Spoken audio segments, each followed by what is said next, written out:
Hi, everybody, and welcome back to the Better Business Analysis podcast with your host, Benjamin Walsh. And today we are stepping into a very important topic for those of us who have either experienced this on our first project or our 100th project. And that is, what do you do when you step into a new project or even a new job and it's absolute chaos? The Better Business Analysis Institute presents the Better Business Analysis podcast with Benjamin Walsh.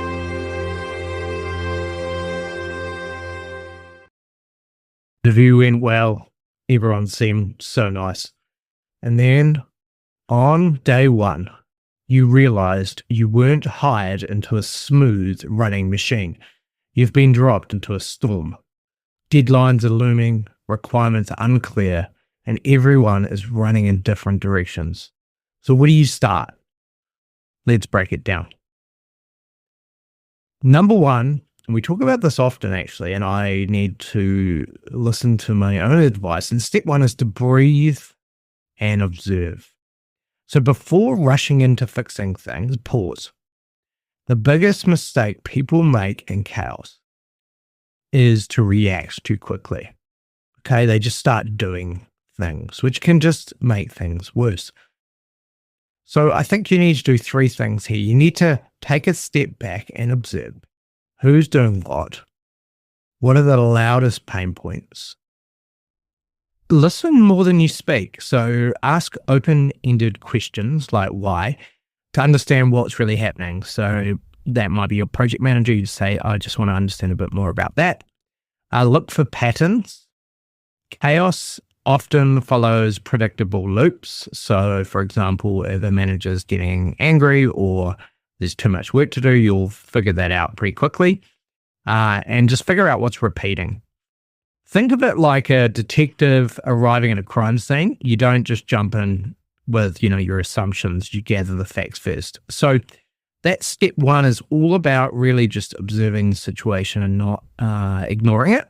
That's the strength of probably someone who's more in the senior realm. It's a senior skill, but you can activate that skill no matter if your first job or you're, like I said, your thousandth job, which is just to breathe, understand what's going on. So you're not standing there looking like a dummy. You're just listening, you're taking a step back, you're looking for these patterns. And that'll set you up because then you'll say, okay, this is acceptance of what the situation's like. And then we'll move on to step two. So step two is about finding the key players. In chaos, things are still happening. So we need to look and find out who's actually playing, who's ahead of the game. And like I said, in chaos, power isn't always where you expect it to be. The official project sponsor might be checked out. Happens so often. Or they're the wrong sponsor or the wrong product owner. And you'll find that there's probably an informal leader who's keeping everything afloat. It's usually the case. It might be the architect. It might even be another BA. So you need to, one, identify the decision makers. Who's really pulling the shots? And this is different to who should be the decision maker. It's actually who is making the decisions, okay? You're not there to rock the world. You're not there to say, oh, well, you shouldn't be making decisions. You don't want to be telling them, especially on your first job. You might get comfortable after 6 months to say that, but not on your first day. Number two is find the doers. So who's getting things done despite the mess? And you need to latch onto those people because they're the glimmer of hope which you need to expand on, even if they're doing things maybe that are less traditional. And the other one is build quick trust. So a few well-placed, how can I help conversations can get you allies pretty fast in that kind of environment. So you might go to that person who's obviously still delivering and say, how can I help? How can I add value? So it's less about going, I'm the BA and I'm going to do my bit traditionally. It's about, in a chaotic environment, that might not be the right answer. Might be quite frustrating for you. And we'll talk about some options you have. But in a situation like that, it's like, how can I help? What would be the best?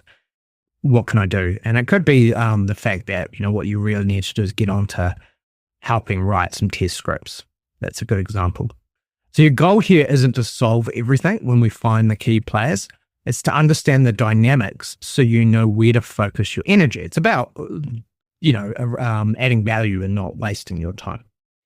Number 3 is to define what good looks like. So in a chaotic project, everyone has a different vision of success. One's like we're stuffed. One is like we still have to hit the target, which is now unachievable. So you need to set a clear shared target within the team. So you could ask that question. We'll talk about how we might do that. You can ask, what does success look like? Okay, to your project manager or to this shining light. If people don't know, that's still a red flag. If they don't know what success looks like, they say, hey, mate, we're just trying to do our job. That is a red flag. So you need to then find the non-negotiables. Are there any deadlines, must-have features, or compliance factors that you must meet? So if everything's turning to custard, but you have a piece of legislation you have to meet, that is it. Everything else drops by the wayside.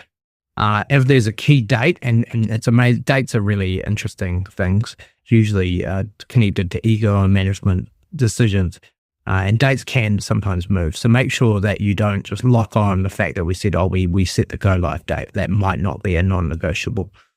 But definitely features, and taking features out is definitely your first suggestion if you're a BA working in an environment like this. And the other one is to break things into smaller wins. If total success feels impossible, so if you feel like you can't hit a deadline that a manager's imposed and they're just not going to move it, you might know that it's negotiable, but for the right people or for the board, but you have to hit a deadline. Then define achieving checkpoints. Go, okay, well, we'll do the following things. We probably won't hit that deadline, and we'll try our best, sir. But we'll hit these checkpoints that you're signing up for. Okay. And number 4 is to tame the fire hose of information. So what do we mean by that? Chaotic projects come with an overload of emails, Slack messages, Teams, meetings, and opinions. Okay. And you just can't keep up with everything. So when in a chaotic environment, you usually find that information flow is overloaded. And you need to control the flow. So you need to, 1, create a central source of truth. So what a lot of BAs do on day 1, you should do this anyway, really, is just create a simple shared document.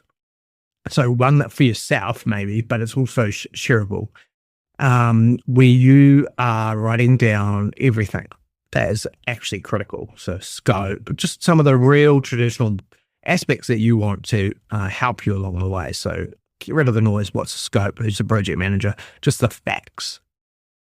And then you can try and help establish communication rules. So set out, maybe suggest how and when updates happen. So just say, hey, look, there's a lot of information here. Could we use this channel for that? Do you mind? That would really help. It may not be your call. So just try your best. If you're asked for a suggestion, then add that in. And then what you need to do, so you don't become part of the chaos, is you need to block out deep focused time. If you're drowning in meetings, right, that's not going to help you fix the chaos. So if you're one of the key cogs, which you are anyway, but if you're one of the levers that can help get us out of this mess, then that requires real work time, like real thinking time, to plan that out and have a bit of a pathway. So you need to block that out. Think of this area around the taming the fire hose of information as untangling a messy web, which is chaotic and you don't control. And what you want to do is make the communication clearer, at least in your area of influence, and make sure that less time is getting wasted on confusion. So you go, right, just want to come back to the scope, the context, what you want me to do. Now, step 5 is important. Okay, so you're doing all this and you're taking a bit of a break and you're not joining the chaos, but you don't want to be just standing there or looking like you're not adding value.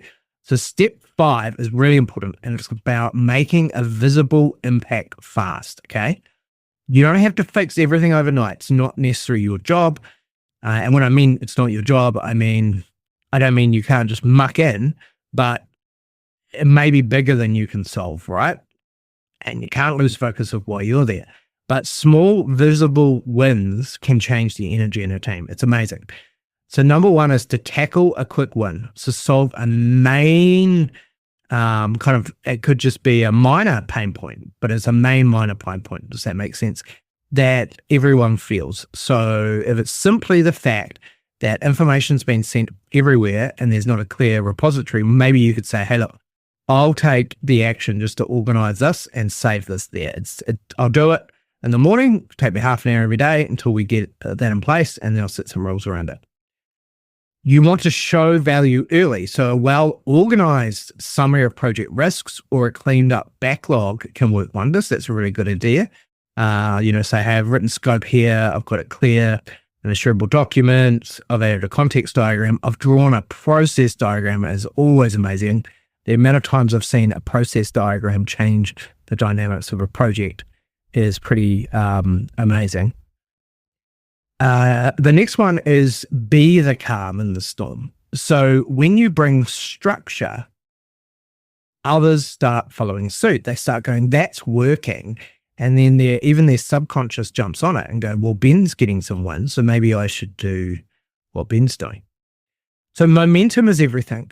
Every one step forward can change the team's mindset from panic to progress, actually. So there are 5 steps in which you can take if you walk into a chaotic job.